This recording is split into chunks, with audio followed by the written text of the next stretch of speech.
The connection between human health, wellness, and the environment has never been more palpable. Renovation and new construction are blurring the lines that previously separated indoor and outdoor. Joining us today to discuss the growing importance of landscape architecture on the built environment is Mia Lehrer, founder and president of the California-based Studio-MLA and a recognized expert in landscape design and sustainability. Mia, welcome to the Weekly. Thank you. Thank you for having me. Mia, let's start off, get some historical perspective. During your firm's 35 years in business, how have developer owner attitudes towards landscape architecture changed? I think a tremendous value has been placed in the work that we do. In the 1970s and 80s, this young state started growing and maturing. And not only did the cities grow and public transportation start becoming sort of an important sort of objective, but there was also a lot of smaller sort of suburban areas and smaller cities that started adjoining the larger metropolitan areas. And as all this work started happening, there was a real an interest in landscape architecture in the built and as part of the urban design and development of these projects.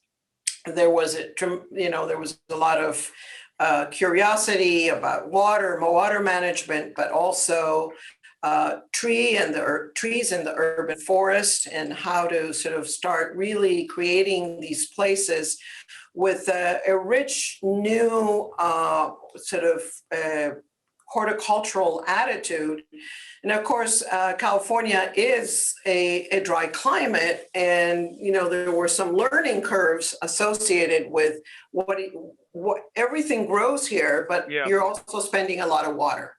So I think an appreciation for small parks within these suburban areas and the quality of the design and involving a landscape architect as part of it, so you could have parks that meet the needs of different age groups, that actually start creating community places for people to create memories and to go when you have young children, you go to certain parks, and as the kids start growing, you go to play sports.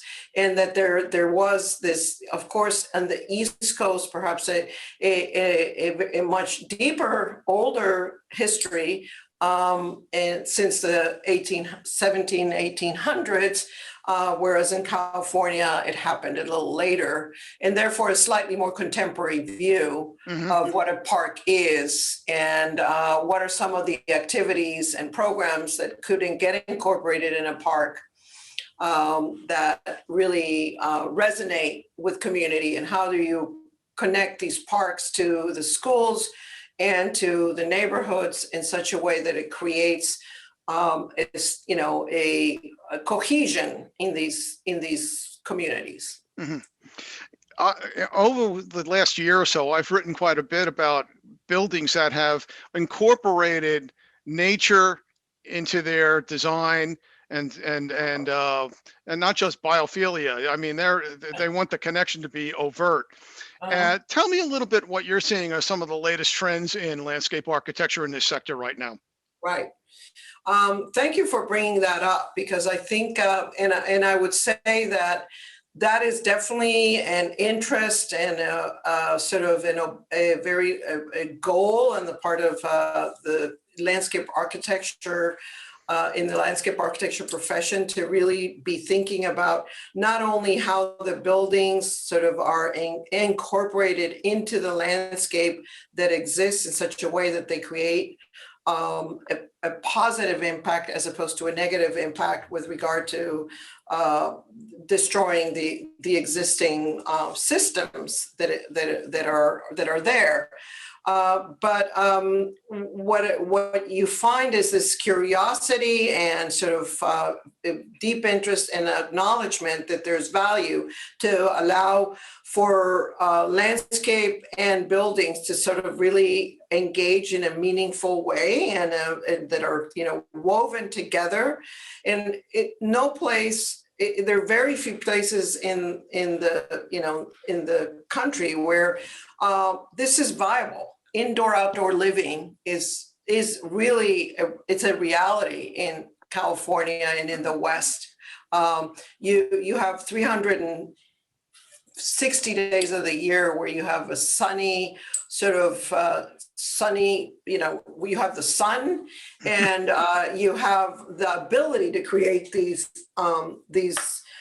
very sort of well integrated public spaces or garden spaces, whether it's in campuses that are schools or universities, and also the university campuses really celebrating landscape, allowing indoor outdoor teaching, and really having a very pedestrian and sort of a very welcoming environment in many of these campuses. But also when it comes to sort of new types of land uses, when you're densifying the downtowns of whether it's Los Angeles, San Francisco, or Sacramento or Irvine, that you're realizing that these apartment complexes can become sort of community spaces at multiple levels. Yeah. And that and you start looking at places, for example, like the Natural History Museum, which is a project that you and I have talked about, where there was 3 acres of, and it's right behind me here, there was 3 acres of parking, asphalt parking in front of the museum, and the metro was coming. The Exposition Boulevard Metro was coming, and then the board started looking at itself as like, we're going to have metro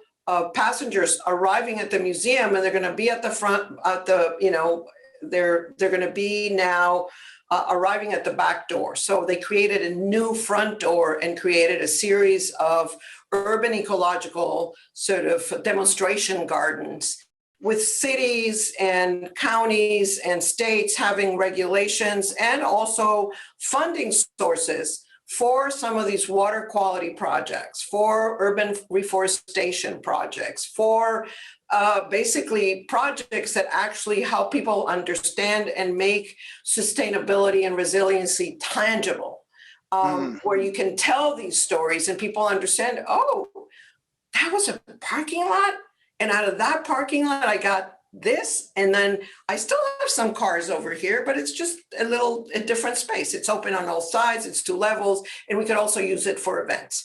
So I think that making these new ways of thinking about the city and spaces to be multi-beneficial and transformative, it really helps people understand the value of this new way of thinking, and the responsibility that we all need to feel towards the built environment and towards the environment in general. Mm-hmm. Mia, I'd like to give you the opportunity to talk a little bit about a couple of recent notable projects that your firm has worked on. I'd like to kind of, if you could give me a little bit more detail about some of the projects that illustrate some of the examples you've just talked about. Yes. So one of the projects that we're very proud of is Vista Hermosa Park. It's a park that's associated with a new high school that was built. Mm-hmm. As the city started growing, companies, banks started coming back, developers started coming back to downtown. The need for schools started to becoming very clear, and it became an important objective that the school district started realizing that as the downtown area was starting to grow, we need the schools, and we're missing 3 high schools, 5 middle schools. We need schools. So they started buying large parcels, and in this particular Vista Hermosa parcel, there was enough room for the 2,000 student high school and for something else. So something else could have been towers, residential towers, but the decision was made by the leaders in City Hall and in the school district to build a park. because there hadn't been a park built in a long time, and there was housing, adaptive reuse, and new apartment complexes going up, and there was a need for a park. It's basically a site that's within a mile of City Hall, and it has a beautiful view of downtown. So there's this real energy, and it was actually built by a state agency called the Santa Monica Mountains Conservancy, whose sort of mission is to protect the Santa Monica Mountains in both to make them accessible to the public for recreation, but also to protect and sort of those mountains from growth. And what they had set themselves out to do was to build a few parks around the in the sort of general area to help people understand what the mountains were all about. Remember, people growing in the inner city, they might have never seen a very big oak tree, for example, or big sycamore trees. And so the park was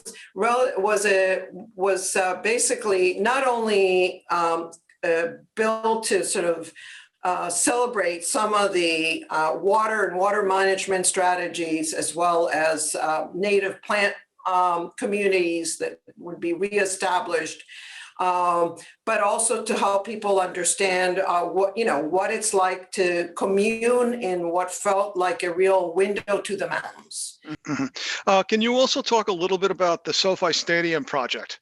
Yes. So the SoFi Stadium project is in Inglewood, and it's at Hollywood Park. It was a site that had meaning to the community as a site that people would frequent, both for races, horse races, but also it had enough space around it for people to go and walk, and also sort of connect with jobs and sort of social experiences they had as community members. It was deemed sort of no longer viable as a racetrack. So Hollywood Park eventually was sold to a developer who wanted to do a large infill development that incorporated housing, parks, a retail center, a couple of community buildings, and office spaces. So really, 3,500 homes, a retail center, all these new activities, and rebuild also the casino that had been there, which was sort of part of the community. The community really wanted some of the features that existed there to still sort of continue being a part of their sort of lives. So that developer, who's done a lot of very interesting work across the country, at one point, we were very far along. We got as far along as the specific plan. There was about a 40-acre parcel next door, and it was a Walmart that the mayor of Inglewood said, no, I want housing, I want parks, I want jobs. I want places for people to really enjoy an urban experience, but there we have enough retail centers. We don't need another one, that kind of big box. So at some point, there's a deal that comes together, and the stadium, the Kroenke Group makes a deal with the mayor of Inglewood to bring the ramps back, and then the chargers to Hollywood Park. The park, basically this new site incorporated a theater and park space, which is a 5.5-acre lake, and a series of public amenities that surround the stadium, the theater, and that are sort of engaged with all the new housing and retail and the offices that are in construction. what was particularly interesting about the project itself, as it sits very nicely on a hill, this whole idea of indoor-outdoor life in California became, a sort of a real sort of objective for the project. And building this sort of large structure that encompassed not only the stadium and the theater, but a series of plazas and public spaces and gardens around them. And it was the very much for HKS, the architects that come from Texas. This idea of this indoor-outdoor relationship became incredibly important. And of course, it really has been a wonderful sort of, for all the engineering feats and environmental sort of analysis we could do, we I think, were even more impressed and surprised by how beautifully the sort of the air flows through, and in the sense of openness towards the area surrounding. So you really feel like you're in the city, and people really, the whole experience elevates you. We've developed a series of gardens all throughout the edges of the park and the stadium.